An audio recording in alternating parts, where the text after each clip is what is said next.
अस्सलाम वालेकुम guys, I hope you are doing well. This is Nizamuddin Memon और आज की इस वीडियो में हम एक्सरसाइज 6.5 करेंगे और इसकी एक्सरसाइज करने वाले हैं क्योंकि 6.5 का हमने इंट्रोडक्शन पिछले वीडियो में कर लिया है। अब हमने करना है क्या, क्वेश्चन नंबर 1 में for each of the following pairs of simultaneous equations find the coefficient matrix and state whether the equation has a unique solution, find the unique solution if it exist. तो हमें क्या करना है, basically इसका इन equations को हमें coefficient matrix में convert करना है और इसका सॉल्यूशन फाइंड आउट करना है और देखना है कि क्या यूनिक सॉल्यूशन होता है या नहीं होता। ठीक है, तो हम इसको सॉल्व करने लगे हैं। किस तरीके से सॉल्व करेंगे, सबसे पहले मैं एक इसका सवाल लिख लेता हूँ। एक्सरसाइज 6.5 क्वेश्चन नंबर 1, उसका पार्ट नंबर ए लिख लेता हूँ मैं। यहाँ पर हमारे पास है दो इक्वेशंस हैं, 4x plus 2y is equals to 3 और यहाँ पर 12x है plus 6y is equals to 9।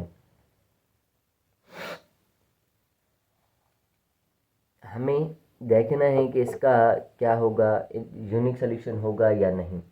ठीक है, अगर यूनिक सॉल्यूशन और होगा तो हमें क्या करना है, फाइंड आउट करना है। अगर नहीं होगा तो बस छोड़ देना है। तो हम करने क्या वाले हैं कि इस इक्वेशन के साथ, पहली इक्वेशन के साथ अगर हम 3 मल्टीप्लाई कर रहे हैं, ठीक है, 3 जब हम मल्टीप्लाई करेंगे तो ये कुछ इक्वेशन इस तरीके से दिखेगी। 3 time 4 is 12x, 3 time 2 is 6y और 3 टाइम 3 इज़ 9।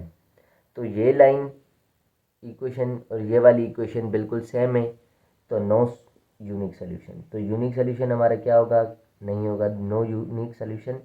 इसका जो सोल्यूशन निकलेगा इनफाइनटली मैनी सोल्यूशन निकलेगा, यूनिक सोल्यूशन नहीं निकलेगा, इनफाइनटली मैनी सोल्यूशंस निकलेगा। तो इसको यहीं पर ही ख़त्म करते हैं, इसका सोल्यूशन फाइंड आउट हम नहीं करते।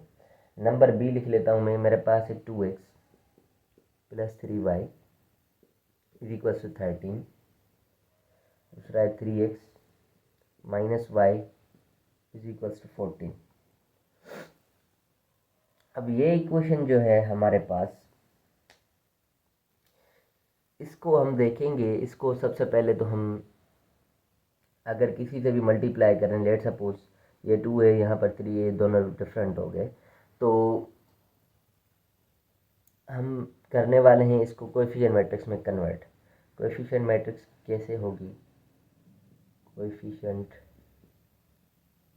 मैट्रिक्स, तो इनको हम चेंज करते हैं। Basically coefficient of x is 2, coefficient of y is 3, coefficient of x is 3, coefficient of y is -1। और जो हमारे वेरिएबल्स होते हैं वो यूँ लिखते हैं, x y is equals to constant 13 14। अब हम बेसिकली क्या करेंगे कि इस मैट्रिक्स का हम डिटर्मिनेंट फाइंड करेंगे। सबसे पहले इसका नाम रख दें ए, तो डिटर्मिनेंट ऑफ ए हम फाइंड आउट कर रहे हैं 2 3 3 -1। तो इन दोनों को क्रॉस मल्टीप्लाई करते हैं, 2 इंटू -1 हो गया, यहाँ पर बीच में माइनस आती है, इन दोनों को क्रॉस मल्टीप्लाई करेंगे, 3 इंटू 3 हो गया। सो 2 time -1 is -2, 3 time 3 is -9। So simplify करने के बाद -11 बन रहा है, जो कि क्या है, नॉन सिंगुलर मैट्रिक्स है, मतलब डिटर्मिनेंट हमारा नॉन ज़ीरो आ रहा है। तो हम आगे बढ़ेंगे, आगे बढ़ने से मतलब हम इसका इन्वर्स फाइंड आउट करेंगे। ठीक है, और इसका सॉल्यूशन जो होगा वो यूनिक होगा। ठीक है, तो यूनिक सॉल्यूशन हम फाइंड आउट करते हैं।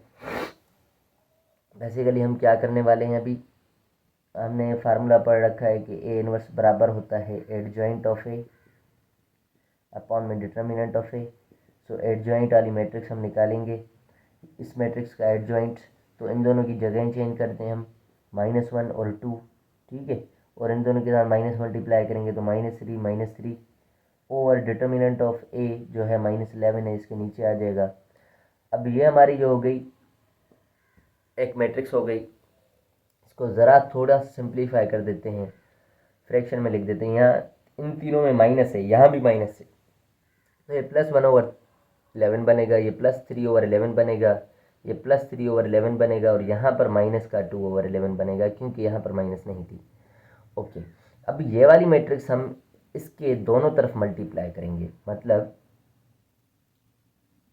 1/11, 3/11 3/11, ठीक है, -2/11 मल्टीप्लाई करेंगे इस तरफ से 2 3 3 -1, और ये मैट्रिक्स है हमारी x y, और यहाँ से इस तरफ भी हम मल्टीप्लाई करेंगे यही मैट्रिक्स, तो हमारे पास है 1/11 3/11 3/11 -2/11, ठीक है, मैंने ये लिख ली है। और यहाँ पर ये वाली मैट्रिक्स भी लिखेंगे जो कि है 13 14 यहाँ क्लोज नहीं कर रहा बस, ठीक है। अब आपकी मर्ज़ी है, ये मल्टीप्लाई करके वेरीफाई करेंगे आप, ये दोनों आपस में मल्टीप्लाई होंगे, इसका आंसर क्या निकलेगा, 1 1 1 निकलेगा, मतलब ये हमारी मैट्रिक्स ख़त्म हो जाएंगी दोनों में, समझें। फिर भी आपको वेरीफाई करवाने के लिए मैं इसको करने लगा हूँ, इन दोनों की मल्टीप्लिकेशन करते हैं। मैं यूँ करता हूँ कि ये जगह एरेज कर देता हूँ वाला, ठीक है।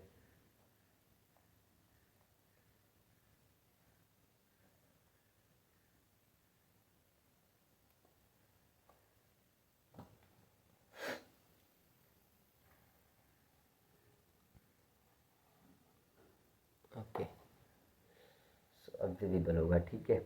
तो 1/11 ये रो जब हम इस कॉलम के साथ करेंगे तो 1/11 2 के साथ होगा, तो ये 2/11 आ जाएगा। इसी तरीके से 3/11 जब 3 के साथ होगा 3/11,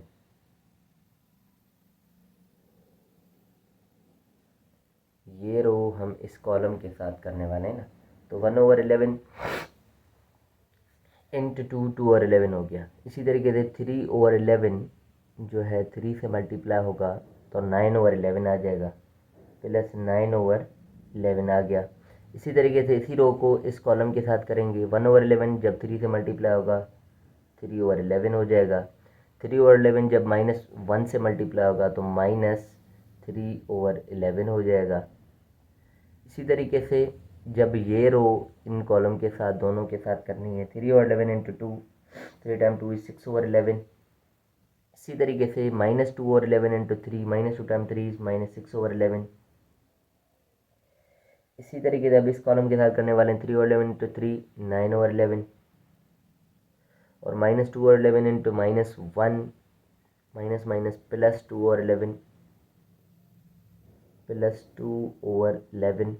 ये दोनों मल्टीप्लिकेशन हो गए, एक्स वाई हमारा सेम रहेगा, एक्स वाई, और इस तरफ भी मल्टीप्लाई करेंगे हम, तो 1/11 13/4, 13 4 से मल्टीप्लाई होगा। 1/11 जब 13 से मल्टीप्लाई होगा 13/11 हो जाएगा। इसी तरीके से 3/11 जब 14 से मल्टीप्लाई होगा तो 3 टाइम 14 42/11, 42/11 हो गया।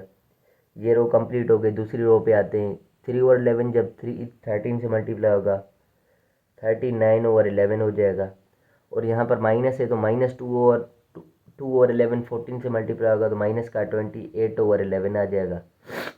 यहाँ ये मल्टीप्लिकेशन हो गई है। इसको ज़रा सिंप्लीफाई करेंगे, इसको थोड़ा सा मैं रेस कर देता हूँ, चलो फिलहाल रहने देते हैं। 2/11 और 9/11 जब डिनोमिनेटर सेम है तो ऊपर वाले आपस में प्लस होंगे, 2 और 9 11/11 हो जाएगा। 11/11 11 कैंसिल आउट होके क्या बचेगा, 1 बचेगा यहाँ पे। इसी तरीके से 3/11 प्लस का माइनस का कैंसिल, ये भी प्लस का माइनस का, 6/11 -6/11 कैंसिल। इसमें भी 2 और 9 दोनों प्लस होंगे तो 11/11 आ जाएगा। 11/11 कैंसिल आउट होके 1 बचेगा, तो यहाँ पे 1, यहाँ पे 0, यहाँ पे 0, ये टोटल आ गया।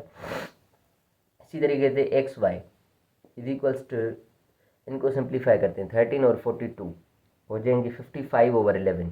यहाँ पर होगा 55/11, इस पर टेबल लग रही है 5 बार, तो यहाँ पर आ जाएगा 5। इसी तरीके से 39 में से 28 जाएगा, ठीक है, 39 में से 28 जाएगा, 28 गया तो 9 उधर से, 2 उधर से, 11 बचा, तो यहाँ पर 11 और 11 आ रहा है। 11 और 11 को भी कैंसिल आउट करेंगे तो यहाँ पर बचेगा 1। यहाँ पर ये जो है आइडेंटिटी मैट्रिक्स है। मैंने बताया था कि आइडेंटिटी मैट्रिक्स ऐसी मैट्रिक्स होती है जो जब हम मल्टीप्लाई करेंगे किसी भी मैट्रिक्स के साथ तो उसका आंसर ये वाली मैट्रिक्स, मतलब सेम मैट्रिक्स आएगी अदर देन आइडेंटिटी मैट्रिक्स। इसका ऑर्डर है 2/2, इसका ऑर्डर है 2/1, तो ये मल्टीप्लाई हो सकते हैं। तो 1 को जब हम x से मल्टीप्लाई करेंगे तो ये x हो जाएगा, और 0 को y से तो 0 हो गया। ठीक है, ये रो हमने इस कॉलम से कर दी। अब ये रो इस कॉलम से करेंगे, 0 को x से करेंगे 0 हो जाएगा, 1 को y से करेंगे y आ जाएगा, इज इक्वल्स टू 5 और 1। तो यहाँ पर x की वैल्यू हमारे पास 5 मिल रही है और y की वैल्यू हमारे पास 1 मिल रही है। बेसिकली हमारे पास जो सवाल था वो था क्या, उसको थोड़ा सा मैं सवाल को लिख लेता हूँ। यहाँ पर था 2x plus 3y is equals to 13 और 3x minus y is equals to 14। ये हमारे पास इक्वेशंस थी। यहाँ पर x का वैल्यू 5 निकला है, y का वैल्यू 1। अगर वेरीफाई करना चाहें तो आप इसमें रिप्लेस कर देते हैं सकते हैं। x की जगह 5, तो 2 टाइम 5 इज़ 10 और y की जगह 1, 3 टाइम 1 इज़ 3 इज इक्वल 13, 10 और 3 13 इज इक्वल 13 हमारा प्रूव हो रहा है। इस इक्वेशन में भी रिप्लेस करेंगे, हमारा आंसर सेम आएगा। तो ये जो था वो टोटल सोल्यूशन था। ये वीडियोस काफ़ी लंबी हो रही हैं, ठीक है। ए और बी इन दोनों पार्ट्स को मैंने इस वीडियो में किया है। नेक्स्ट वीडियो में हम कोई और पार्ट करते हैं इसका। So thank you so much for watching my videos. अल्लाह हाफिज़।